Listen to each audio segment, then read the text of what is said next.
Jean-Pierre Sergent, bonjour. Bonjour. Vous êtes né à Morteau en 1958 dans une famille d'artistes.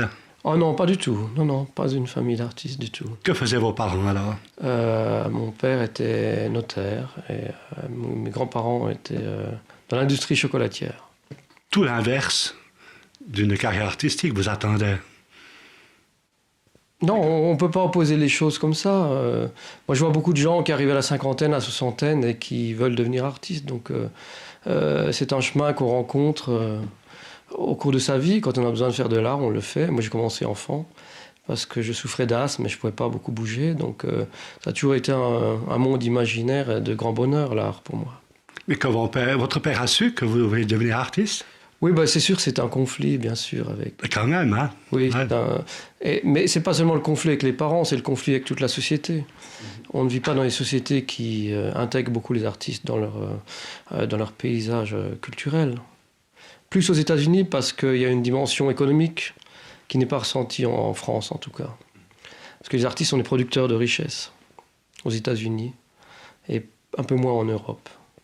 Donc vous commencez, on peut dire, en 1978, où vous débutez des études d'architecture à Strasbourg et de peinture à l'École des Beaux-Arts de Besançon. C'était quel genre de période pour vous?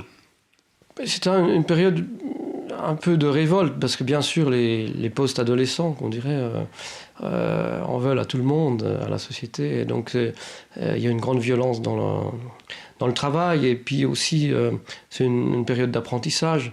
Mais pour un artiste, la période d'apprentissage, ça dure une bonne vingtaine d'années, je pense. On ne peut pas créer quelque chose de personnel avant une bonne vingtaine d'années, à part des exceptions comme Basquiat ou des gens comme ça.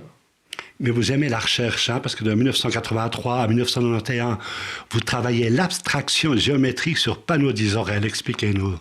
Oui, il m'est arrivé d'entrer dans l'abstraction en lisant un livre de Marguerite Duras, qui s'appelle Le ravissement de l'Olvestein. Et sur la couverture du livre, il y avait un tableau de Roscoe. Et moi, je ne connaissais pas du tout la peinture abstraite à l'époque. Et de voir ce tableau, j'ai compris que c'était un échange d'énergie. J'ai dit, tiens, ça c'est intéressant. Donc pendant plusieurs années, j'ai fait un sous-produit de la peinture abstraite américaine, du style Barnett Newman ou Roscoe.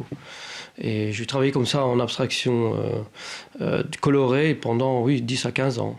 Mais pour les profanes, abstraction géométrique, donnez plus de détails, ça veut dire quoi exactement? Mais ça veut dire travailler des champs colorés mis côte à côte, des verticales ou des plans de couleurs comme ça.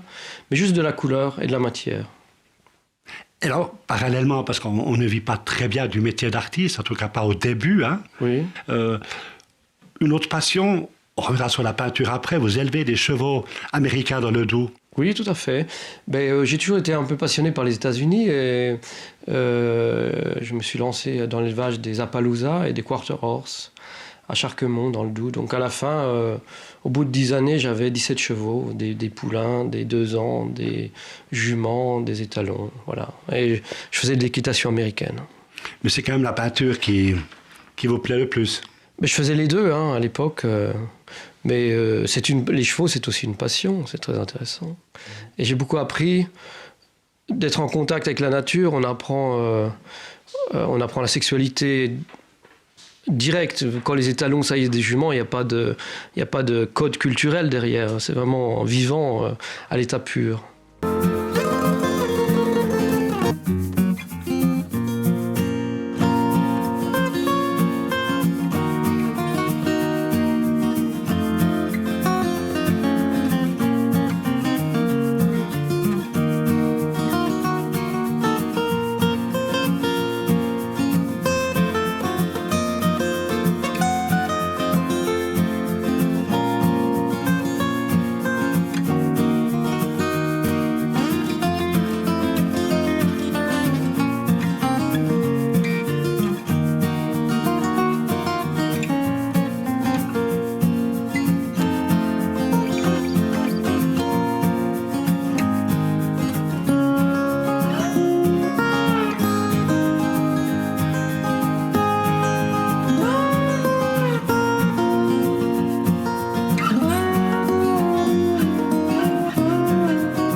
Et en 1991, donc vous déménagez à Montréal.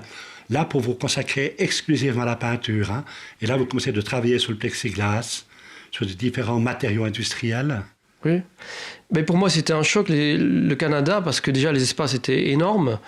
Et il y a une liberté différente parce qu'il n'y a pas la construction intellectuelle européenne. Donc on peut s'échapper et faire ce qu'on a envie de faire. C'est là qu'on se rencontre vraiment, on rencontre vraiment notre intérieur, notre centre de gravité. Et pourquoi on ne peut pas le faire en Europe ? Pourquoi ? Parce qu'il y a trop d'histoire en Europe et cette histoire est très pesante. On le sent dès qu'on arrive de New York à Vienne, qu'on atterrisse à Vienne, à Londres un peu moins. Mais à Paris ou Genève, on sent que tout est un peu coincé, replié sur soi-même. Et il n'y a pas cette ouverture d'esprit qu'il y a au Canada ou aux États-Unis. C'est l'héritage culturel européen. Et historique aussi, les guerres mondiales, bien sûr. Qui enferme un peu les artistes, après vous. Oui, tout à fait, oui. Et au Canada, pas du tout. Au Canada, moi, après, je suis allé à New York, donc j'ai mon expérience surtout new-yorkaise. Mais au Canada, oui, il y a quand même une grande liberté, bien que ce soit très politiquement québécois. Donc, les galeries montrent seulement des artistes québécois parce qu'ils peuvent détaxer leurs œuvres. Bon, c'est pas si ouvert que cela. Et alors, vous faites quand même de la recherche, hein? Je vois coupure de presse, photos, sérigraphie. Oui, c'est-à-dire qu'à Montréal, je travaille sur des grands formats, 3 mètres par 3 mètres, justement de l'abstraction avec des plans colorés. Et au fond, je collais des journaux, des coupures de presse. Mais on les voyait par transparence, elles apparaissaient pas nettement. Et puis un jour, je me dis, tiens, je peux faire des variations abstraites sur ce thème, un travail sériel, comme beaucoup d'artistes ont fait. Je me dis, bon, ça m'intéresse pas, c'était un challenge de revenir un peu à la figuration. Et depuis ce temps-là, j'ai réintégré la figuration au travers de la sérigraphie. Et après, vous partez donc à New York. Oui. Et là, grâce à l'Alliance française, vous avez pu réaliser une œuvre un peu plus conséquente. Bon, j'ai fait une exposition à l'Alliance française, c'est dans le parcours. Mais oui, j'avais fait une grande installation à l'Alliance française de New York. Et ça s'est bien passé. C'est toujours agréable que des institutions s'intéressent aux artistes. Et de quoi s'agissait-il donc? J'avais fait une grande... J'avais mis 4 plexiglas comme ceux qui sont présentés ici, dans le couloir de l'Alliance française. Et une grande œuvre qui faisait 2,40 m par 2,40 m sur un grand mur. Et quand vous parlez de vos œuvres, vous parlez de peinture, sculpture. Ça veut dire quoi? Ça, c'est au début où je suis arrivé à New York. J'habitais au bord de l'Hudson River, l'East River. Et en se promenant toujours au bord de l'eau, on trouve des objets récupérés. Et je peignais sur ces objets-là. Et je pense que tous les gens qui arrivent à New York ont envie de travailler de cette façon-là. Parce que la société de consommation déverse tellement de déchets qu'on a envie de travailler là-dessus. Et dans certaines de vos œuvres, beaucoup d'érotisme. Pourquoi? C'est l'énergie première. Si l'érotisme n'existait pas, on ne parlerait pas en ce moment. Donc c'est un hommage à l'énergie vitale. Ça a l'air d'être un sujet que vous avez étudié, qui vous touche, qui vous intéresse. Je m'intéresse... C'est un peu provocateur parfois, non?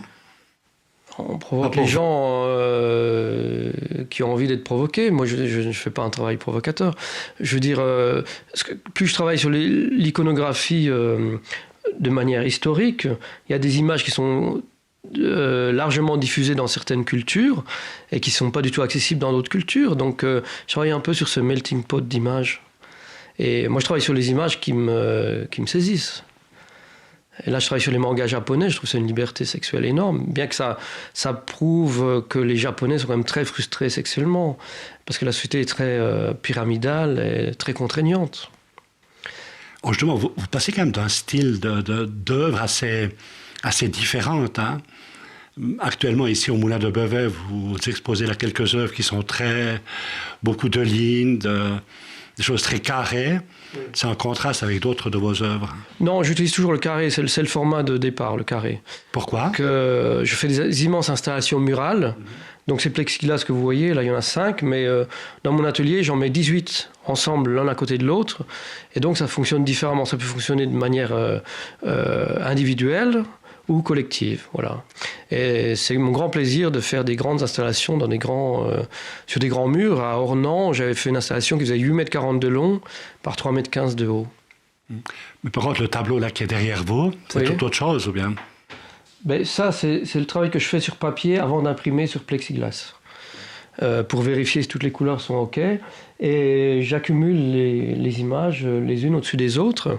Et j'arrête quand je sens qu'il se passe quelque chose.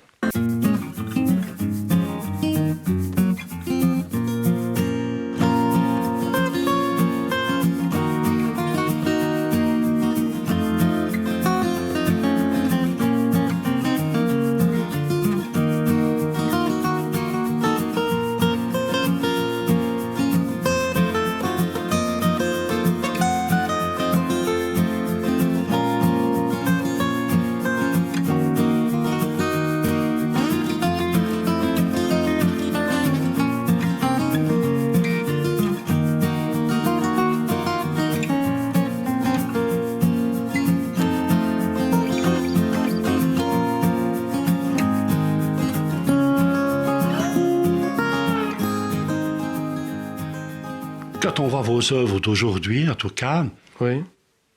on pense automatiquement à l'école d'architecture que vous avez fait. Il y a un côté à la fois technicien, puis un côté artiste chez vous. Ça se marie comment? Mais justement, j'ai quitté l'école d'architecture parce qu'il y avait trop de contraintes. Et donc, il faut savoir vivre avec ces contraintes. Et ma contrainte, c'est le format. Donc là, je travaille sur un format qui fait 1,05 m par 1,05 m pour les plexiglas. Et c'est un module que j'ai trouvé au fil du temps et qui correspond en fait au nombre d'or de mon corps, parce que le nombril chez l'homme, ou la femme, bon, l'homme, l'être humain en général, est situé au nombre d'or de la taille de l'être humain.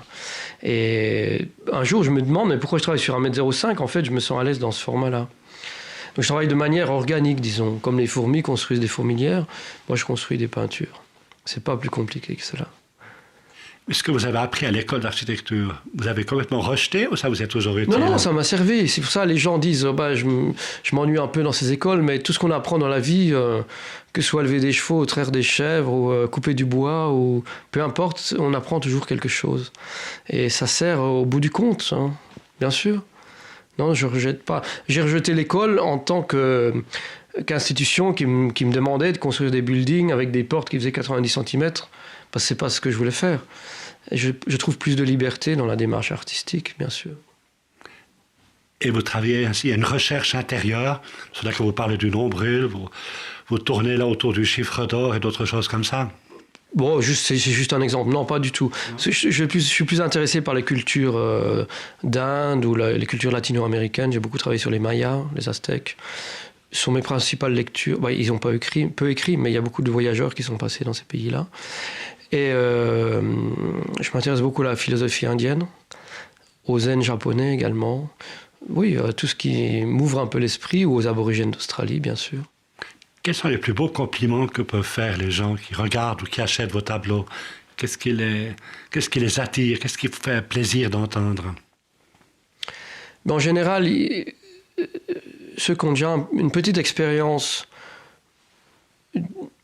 disons, spirituelle, entre guillemets, ils ressentent l'énergie qui est dans mon travail. Mais un des plus beaux hommages, j'avais une exposition à Harlem avec une grande installation murale, et il y a un jeune noir américain qui m'a dit qu'il était resté 4 heures devant mon installation à regarder ça. Et mon plus grand hommage, c'est de pouvoir parler justement à des gens qui vivent à Harlem, au Brésil ou au Japon. J'aime bien faire un travail international. Et à travers vos tableaux sont une sorte de langage international. Tout à fait, parce que tout le monde fait l'expérience de la sexualité, enfin bon, tout le monde. Oui, tout le monde fait l'expérience de la mort, tout le monde fait l'expérience de la solitude, tout le monde fait l'expérience du tissu génétique, parce que je travaille sur ce qu'on appelle les patterns. C'est toujours des liens génétiques que les tribus des peuples premiers utilisaient pour inscrire les codes sociaux, les codes de mariage, ce ne sont pas des motifs décoratifs.